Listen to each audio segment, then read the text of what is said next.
Perkembangan-perkembangan itu tentu menjadi modal untuk rumah sakit ini bisa memberikan layanan kesehatan yang lebih baik bagi seluruh masyarakat.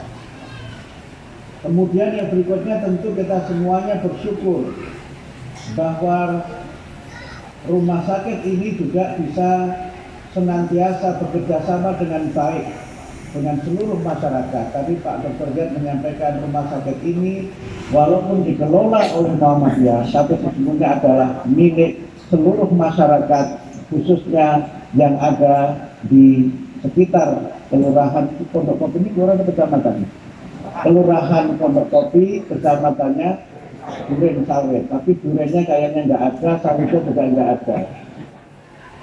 Mungkin pada zamannya dulu ada. Nah, itulah hebatnya Jakarta itu. Banyak tempat yang namanya berkaitan dengan kebun-kebun, tapi alhamdulillah sekarang kebunnya sudah berubah. Termasuk tempat saya, Pondok Cabai juga nggak ada cabainya.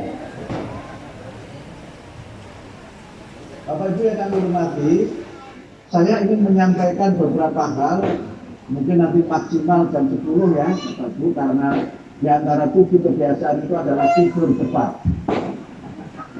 Dengan kalau saya tidak 10 berarti saya melanggar sendiri kebijakan yang sudah saya buat. Dalam waktu yang tidak melebihi jam 10 itu, karena itu tidak sekarang langsung di sini ya.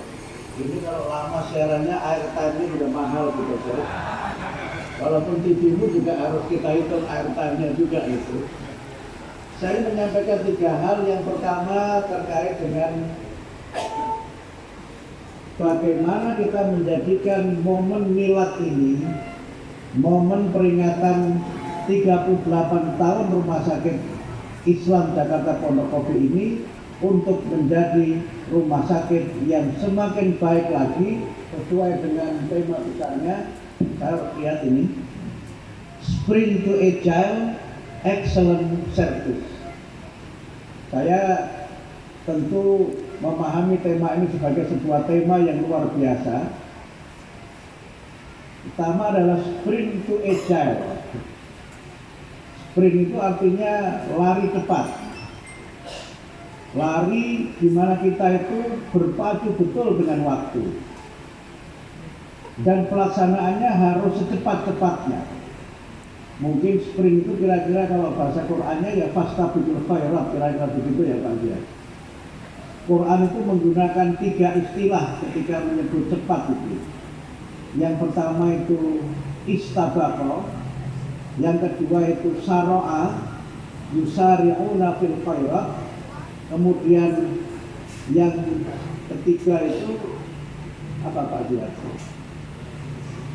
Ya, nah, dulu cepat sekali. Jadi karena itu maka kita harus berusaha untuk dengan istabaqa itu artinya kita menjadi yang terdepan, be the first. Jadi kalau yang lain belum memulai kita sudah selesai, itulah istabaqa. Sehingga karena itu maka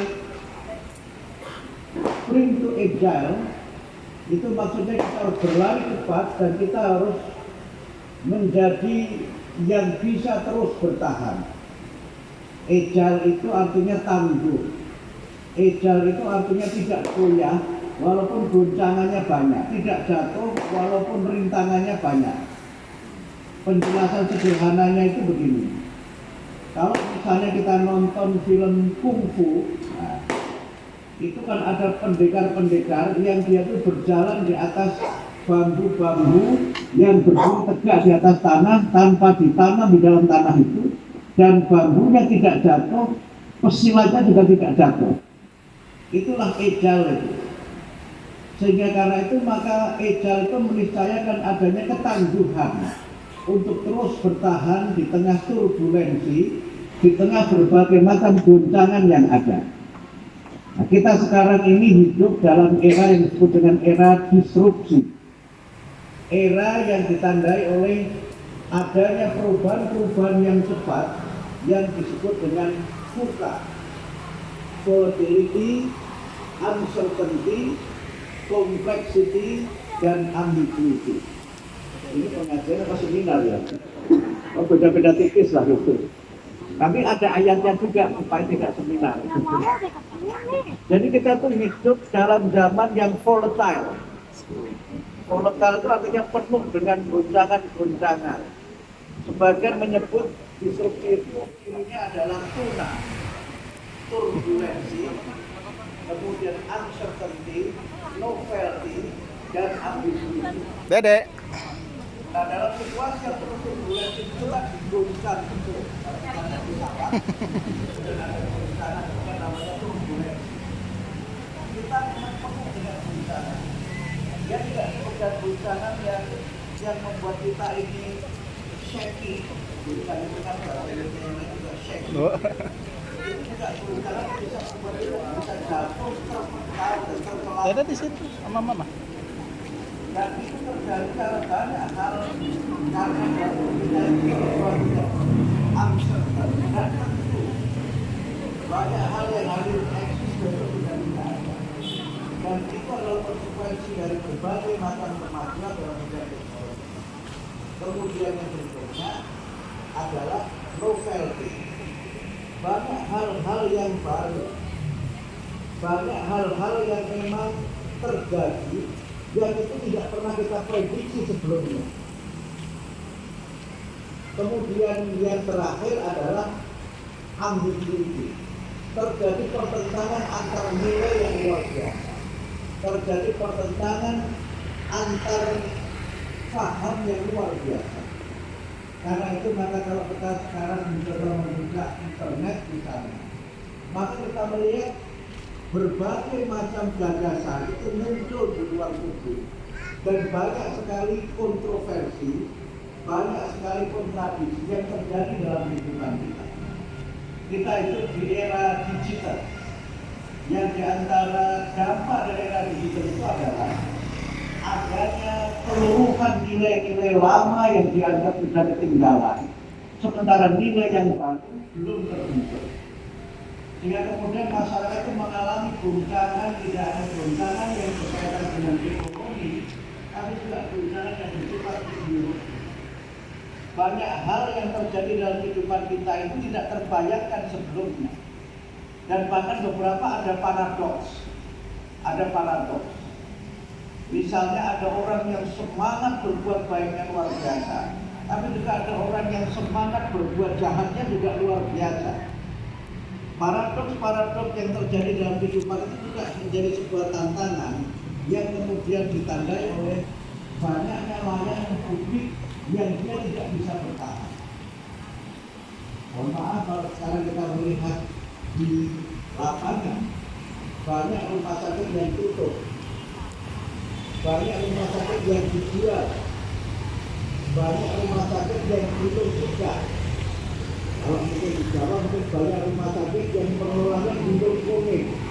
Belum komik itu bahasa Indonesia apa? Belum ketemu itu. Apa itu bahasa Indonesia? Kebingungan gitu. Dia yang orang Jawa saya tahu itu. Dan karena itu maka kemudian kalau kita tidak agile, kita terdisrupsi. Banyak utamanya yang tinggal di darat. Nah, kalau kemudian kita melihat memang ini menjadi penting karena kecil ini itu adalah sesuatu yang membuat rumah sakit dan layanan publik bisa bertahan. Sekarang banyak membuat yang tidak juga. Banyak membuat yang sekarang di Nanti ada di FB Parkes. Paling ganteng.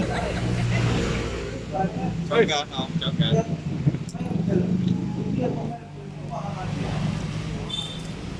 Banyak perguruan dia kemudian di take over oleh Muhammadiyah. Itu menunjukkan Muhammadiyah punya agility, punya kemampuan bertahan. Dan kemampuan bertahan itulah yang menjadi kunci rumah sakit ini mati. Dan bisa bertahan karena dia senantiasa memberikan bermanfaat. Quran dengan kita penjelasan bahwa ada banyak sekali arus yang berjalan, tetapi ada arus yang tetap bertahan dan ada arus yang hilang, dan yang bertahan adalah yang bermanfaat bagi yang lain. Dan itulah dalam fondasi Islam dan kemajuan